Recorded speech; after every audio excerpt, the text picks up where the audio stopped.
Hello, YouTubealonians. Mason's getting a nice nap after a night of inspecting the construction site. Mason walks around every night after the guys leave and he does a site inspection of the entire area.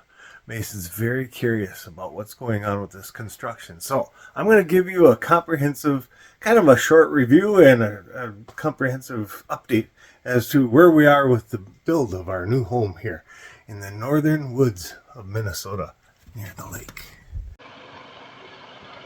Just a few months ago, our lot was covered with snow and we were waiting for the ground to thaw out. Karen was busy blowing snow while I was off at work, and the land had to just wait until we could break ground. The northern lights were glowing and dancing in the skies, and we were drafting our final versions of plans with our architect. Actually, he was doing the work, and we were just guiding the process with our desires. The robin was doing a site survey as the snow melted to find a perfect place to build a nest. We find a lot of parallels for us that way too. We looked around, we figured out where exactly we want to build our nest, and there she is. She's feeding her babies. 3 beautiful robins hatched, and I have a different video where right after they left the nest, the dogs were sniffing around, and the dogs left them alone, and they went off into the woods, and they're really cute hanging around, and they kind of trust us now, and they definitely trust the dogs. So after 3 years of planning and drawing out on grid paper what we think we want to build and getting the site ready, we finally have the construction underway this summer. And so I want to document this and give you some video vlogs of what we're doing and why we're doing it and how we're doing it, because there are some unique elements to this, such as we can buy the parts that we want, the materials we want. This oven here, well, that's the microwave, that's going in the house. And we've accumulated things over time, and we're buying the rest. Our builder is very, very great to work with, and he's letting us make, I'd say, all the decisions on the house, with his guidance, of course, and so that we can build the custom house that we want on a budget that we need to be following, and drawing out what we need. We actually went to an architect finally, and he saved us a whole bunch of money because he helped us slim the house down quite a bit and fit the space in the woods. Let's take a look. It's been really difficult to fit the house in without destroying the land or tearing out trees. So we've only had to take out a few of the, I would say, garbage trees, and we've left the majestic pines and or oaks in place. So we're really proud of how we're going about doing this. We are very excited to live here in the garage with our cats. There he is. He's loving on me. How am I going to get an angle for that? Yeah, hi, buddy. Hi. Hi. Our 3 cats are not the only cats living on the FROSTYLife building site. This bobcat was hanging around a few months ago. We're thinking that maybe the bobcat was looking for a place to have babies. If you look at what her body language is like, she's looking around under the boat, and then she went around the other side of the house, and she was looking underneath the shed and just looking for a place to bed down. And being that it was almost spring, it's the time where bobcats have their babies. I don't know what they're called, bobcat kittens. But there was a few nights later where the dogs just barked all night long and probably scared her off, which is probably for the better, because we like having the nature living here with us, but it can be tight quarters if something like this is living on our lot between our dogs and Mason, who sneaks out all the time. We don't want Mason to become part of this bobcat's lunch, but she is a cutie, and we're just loving this part of living here. So this guy's living in the garage with us too.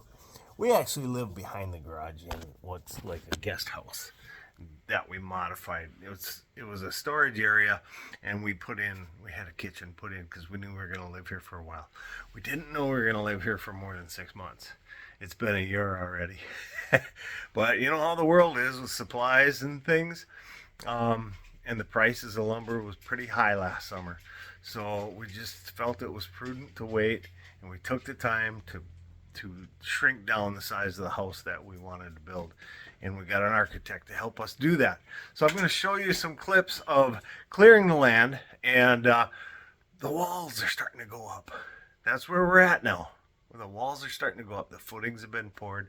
I'm going to show you a short little comprehensive review of where we're at so far.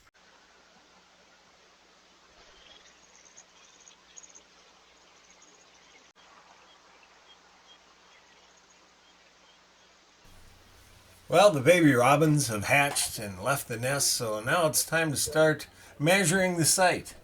We started about a month ago with a site measurement and final placement of the house. We wanted to make sure it was situated perfectly so that we could avoid the roots of the large white pines and also have the maximum view of the lake. And I have to pat myself on the back. The places where I put the measurements with markers on the ground turns out to be very, very close. Of course, I had a drone to help me figure that out. But it was time to break ground even before the financing started. And then the footings got poured after we closed on the loan. The construction loan allows us to resource all of the components and materials and things that it takes to get the initial build completed. They're thinking it'll be about 6 months of building. So we're going to live in this behind the garage area for yet another half a year. And we've been here a year. We love it. It actually is turning out, proving to be a very good place to live. So they got the footings poured, and during the footing project, part of the project, a big change came about. And that was not to pour all of the walls.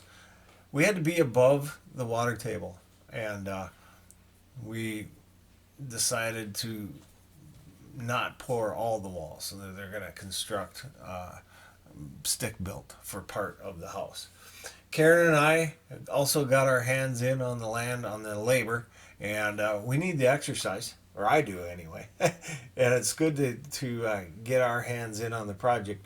What we did was we removed, you can see where the sidewalk used to be, and if you look at our family vlogs from the past, the sidewalk was built of paver stones. Actually, they were bricks, paver bricks. And we stacked them onto a pallet, and the nice man who does our concrete offered to haul those bricks and put them to the side for the next sidewalk. And that's pretty nice for a concrete guy to do, because usually they'd want to just haul it out and throw it away and pour concrete for us, right?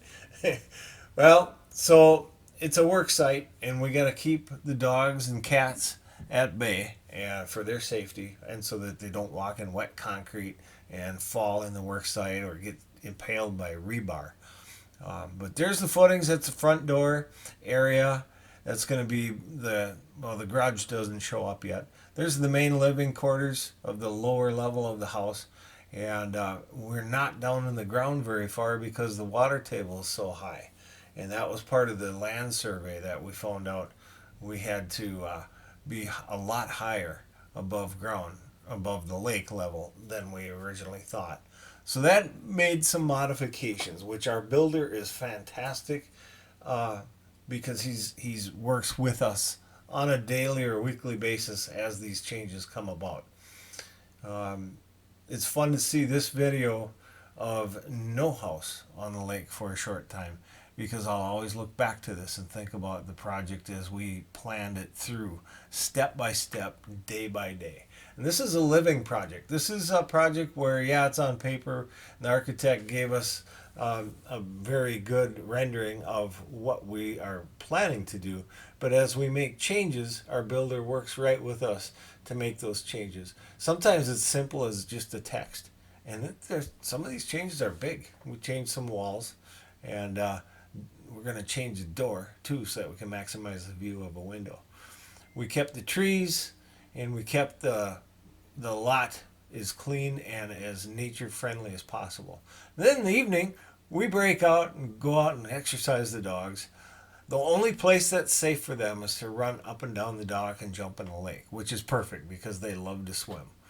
We spend a lot of time out here on our lake part, watching nature. There's the loons. They don't have babies this year, but they are sure chasing after the fish.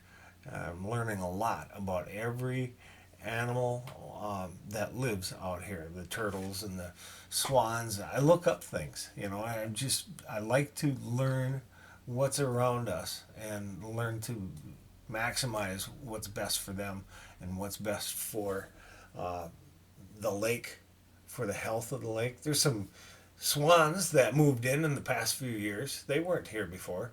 And swans are a welcome change to our lake because swans chase away geese.